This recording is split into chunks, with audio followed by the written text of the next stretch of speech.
Big பாஸ்ல Saturday எபிசோட்ல யாருக்கெல்லாம் பயங்கரமான கைத்தட்டல், யாருக்கெல்லாம் பயங்கரமான ரோஸ்ட், அதை தவிர்த்து என்னெல்லாம் நடந்திருக்கு அப்படின்றத டீட்டெயிலாக பார்க்க போறோம். வணக்கம் மக்களே, நேஷனல் ஊட்ஸ்ல இருந்து உங்கள் மணிவண்ணன். சேனலுக்கு புதுசாக இருந்தீங்கன்னா சப்ஸ்கிரைப் பண்ணிருங்க. பல பேர் வீடியோ பார்க்குறீங்க, ஆனால் லைக்கே போடாமல் வீடியோ பார்க்குறீங்க. லைக் போட்டு வீடியோ பார்த்தா ரொம்ப ரொம்ப யூஸ்ஃபுல்லாக இருக்கும். கண்டென்ட்டுக்குள்ளே போயிடலாம் அப்படின்றது தான். ஸோ இதில் முதல்ல கைத்தட்டல்ல இருந்து ஆரம்பிப்போம். இந்த கைத்தட்டலை பொறுத்தவரையும் 2 வாரமா கைத்தட்டலுக்காக ஏங்கிட்டு இருந்த ஒரு நபருக்கு உச்சகட்ட கைத்தட்டல் வந்திருக்கு அப்படின்றது தான். ஸோ நேமே சொல்லிடுறேன், சௌந்தர்யாவுக்கு வந்து இன்னைக்கு பயங்கரமான கைத்தட்டல் வந்திருக்கு அப்படின்றது தான் தற்போதைய தகவல். அதுலேயும் குறிப்பாக வந்து 2 வாரம் ஏங்கிட்டு இருந்தாங்கல்ல, கைத்தட்டல் வேணும் வேணும் வேணும்ன்றதால. ஸோ அதுக்கேற்ற மாதிரி கைத்தட்டலும் கிடைச்சிருக்கு. ஸோ இந்த வாரம் சௌந்தர்யாவுக்கு பெருசாக நெகட்டிவ் எதுவுமே இல்லை. ஆனால் இன்னைக்கு எபிசோட்ல தான் அந்த நெகட்டிவும் டெலிகாஸ்ட் ஆகணும். அந்த கிச்சன் இன்சார்ஜா நிறைய விஷயங்கள் தவறுதல் பண்ணிட்டு அது ஜஸ்டிஃபிகேஷன்லாம் தீவிரமாக கொடுத்துட்டு இருப்பாங்க. அது அவங்க மேலே தப்பு, பொறுப்பில் இருக்கும் தான் பார்க்கணுமான்ற மாதிரி கீப் ஆன். அவங்க பண்ணதான் நியாயம், மற்றவங்க பண்றது தப்பு மாதிரி பேசிட்டு இருப்பாங்க. அந்த ஒரு நெகட்டிவ் டெலிகாஸ்ட் ஆகல. மற்றபடி இந்த வாரம் சௌந்தர்யாவுக்கு ஒரு பாசிட்டிவா இருந்ததால அவங்களுக்கு கிளாப்ஸ் அதிகமாக வந்திருக்கு அப்படின்றதான். அதை தவிர்த்து இன்னும் 2 பேர் கிளாப்ஸ் வந்திருக்கு. குறிப்பா நீங்களே ப்ரோமோலாம் பார்த்துருப்பீங்க. பவித்ராக்கு வந்து ஹெவி கிளாப்ஸ் கிடையாது, ஆனால் கிளாப்ஸ் வந்திருக்கு பவித்ராக்கும் அப்படின்றதான். ஏன்னா பவித்ரா நிறைய பாயிண்ட்ஸ் இந்த வாரம் சூப்பராக பேசினாங்க, அழகா எடுத்து வச்சாங்க. ஸோ பயப்படாம நானும் பேசுவோம்ப்பா அப்படின்ற மாதிரி ப்ரூவ் பண்ண மாதிரி எனக்கு தோணுச்சு. ஸோ பவித்ராக்கும் அந்த கிளாப்ஸ் டிசர்விங் கேண்டிடேட்டாக தான் நான் பார்க்குறேன். அடுத்து முத்துக்குமரன். வாரம் கிளாப்ஸ் வருது, இதுல என்ன அதிசயம்? ஆனா பயங்கரமான கிளாப்ஸான்னு கேட்டீங்கன்னா இல்ல, கிளாப்ஸ் வந்திருக்கு அப்படின்றது தான். பட் இந்த வாரம் வந்து ஒரு முத்துக்குமரனுக்கு வந்து ஒரு மிக்சடான வாரம் தான். பாசிட்டிவும் இருக்கு, நெகட்டிவும் இருக்கு, ரெண்டும் சேர்ந்து கலந்த கலவை அப்படின்ற மாதிரி ரெண்டுமே இன்னைக்கு கிடைச்சிருக்கு அப்படின்றது தான். கிளாப்ஸ் முத்துக்கும் வந்திருக்கு. நமக்கு கிடைச்ச அப்டேட் படி இந்த 3 பேருக்கும் கிளாப்ஸ் வந்திருக்குன்றது தான் ஃபர்ஸ்ட். அடுத்து ஜென்ரலாக வந்து டிக்கெட் டு ஃபினாலே நிறைய டாஸ்க் நடந்துச்சு. கிட்டத்தட்ட 10 டாஸ்க் நடந்துச்சுல. அதை பேஸ் பண்ணி ஒவ்வொருத்தர்கிட்டயா அந்த வீட்டுக்குள்ள இருக்கிற ஒவ்வொரு கண்டஸ்டன்ஸை பத்தி நீங்க என்ன நினைக்கிறீங்க, ஏது நினைக்கிறீங்கன்ற மாதிரி ஜென்ரலா ஒரு டிஸ்கஷன் நடக்கல. அதே மாதிரி ஜென்ரல் டிஸ்கஷன் ஒவ்வொருத்தரும் அவங்களுக்கு தோன்ற பல விஷயங்கள் எல்லாத்தையுமே சொல்றதை நம்மளால பார்க்க முடிஞ்சு. டிக்கெட் டு ஃபினாலே பத்தி அவங்களோட எக்ஸ்பீரியன்ஸ், இந்த கேம் பிடிச்சிருந்தது, இது எனக்கு பிடிக்கல, இந்த மூமெண்ட் நல்லா இருந்துச்சுன்ற மாதிரி அவங்களோட எக்ஸ்பீரியன்ஸை ஷேர் பண்றதை நம்மளால பார்க்க முடிஞ்சு. இது ஒரு பக்கம்.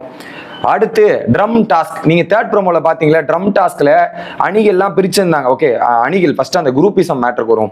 அலைன்ஸ் போட்டு கேம் விளையாடுனாங்கல்ல, அதுக்கெல்லாம் திட்டு விழுந்திருக்கா, இதெல்லாம் வந்துதான்னு கேட்டீங்கன்னா அலைன்ஸுக்குலாம் வந்து திட்டு விழல. அதை வந்து கேட்டுக்கிட்டு சரியா தவறா அப்படின்ற மாதிரி டிஸ்கஷன் மட்டும் போயிருக்குன்றதான். அதுக்கு அலைன்ஸுக்குலாம் ரோஸ்ட் விழுந்த மாதிரி நமக்கு தகவல்லாம் கிடைக்கல, தகவல் இல்லை. ஓகே, அதான் பேஸ் பண்ணி. ஆனா அலைன்ஸ் டாபிக்கை பத்தி டிஸ்கஷன் பண்ண போட்டிருக்கு. ஏன் நீங்க இந்த அலைன்ஸ் போட்டீங்க, எதுக்காக போட்டீங்கன்ற மாதிரி ஒவ்வொருத்தரோட காரணத்தை கேட்போன்றது நம்ம ஃபர்ஸ்ட் ப்ரோமோலே சொல்லியிருப்பாரு. நம்ம கேட்டு தெரிஞ்சுக்கலாம், அவங்க கிட்ட அட்வைஸ் பண்ற அளவுக்கு நம்ம இல்ல, கேட்டு கேம் எப்படி விளையாடுனாங்கன்னு தெரிஞ்சுக்கலான்றதா மீன் பண்ணிருப்பார். அந்த கேட்டகரியில அந்த குரூப்பிசம் மேட்டரும் அந்த அலைன்ஸ் மேட்டரும் டிஸ்கஷன் வந்திருக்கு. ஓகே, இது ஒரு பெரிய விஷயமா இல்லை அப்படின்ற மாதிரி முடிச்சுட்டாங்க. அடுத்து அந்த ரயானுக்கு வந்து அந்த ரோஸ்ட், சின்னதா ரோஸ்டா அட்வைஸோ ஏதோ ரயானுக்கு கொடுத்துருக்காங்கன்றதான் தகவல். எனக்கு தெரிஞ்ச அட்வைஸ் மாதிரி தான் இருக்கு. ரோஸ்ட்னா அது ஒரு ப்ரோமோலையும் வந்திருக்கணும்.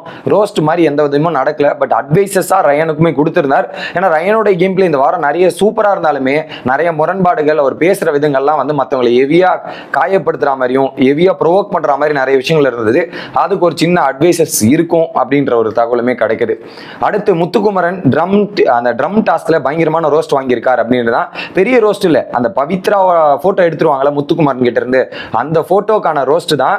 பட் அது தப்பு. ரூல் படி பாத்தீங்கன்னா நம்ம மேல இருக்கிற போட்டோவை எடுத்துட்டா நீங்க எலிமினேட்டட். அது வந்து பாத்தீங்கன்னா முத்துக்குமரன் பார்த்துட்டு இருந்தது 2 பேர் ஃபவுல்ல இருப்பாங்க.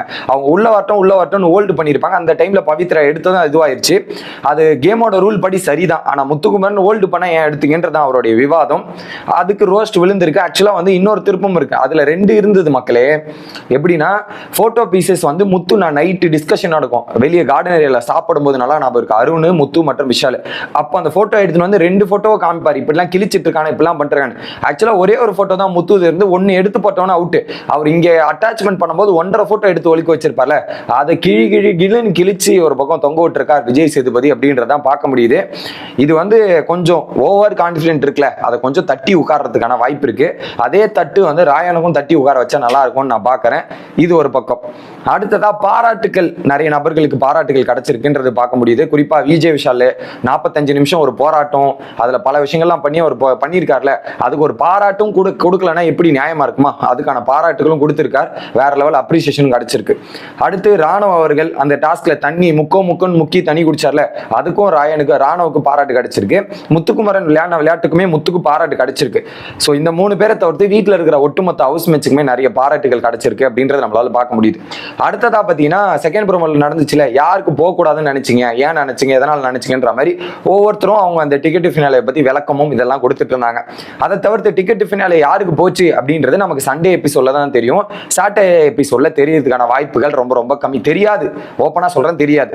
அடுத்து ஃபைனலி ராணவோட எலிமினேஷன், அது எதிர்பாராத ஒரு தருணமா இருக்கும். ராணவா அப்படின்ற மாதிரி எல்லாருமே ஷாக் ஆகிற மாதிரி இருக்கும். குறிப்பா ராணவே ஷாக் ஆகிட்டு இருக்கிற மாதிரி சம்பவங்கள்லாம் நடக்க போகுது. அதுல குறிப்பா அவருடைய எலிமினேஷன் அவரே லைவ்ல கணிச்சா மாதிரி தான் நான் பார்க்குறேன். சொல்லிட்டு இருந்தார், சாட்டர்டே வீக் ஆயிடுவேன், எனக்கு ஒரே சட்டை தான் வந்திருக்குன்ற மாதிரிலாம் டிஸ்கஷன் பண்ணிட்டு இருந்தாரு. அதுக்கேற்ற மாதிரி அவர் நினைச்ச மாதிரியே நடந்திருக்கு அப்படின்றதோட வீடியோ முடிக்கிறேன். Bye guys.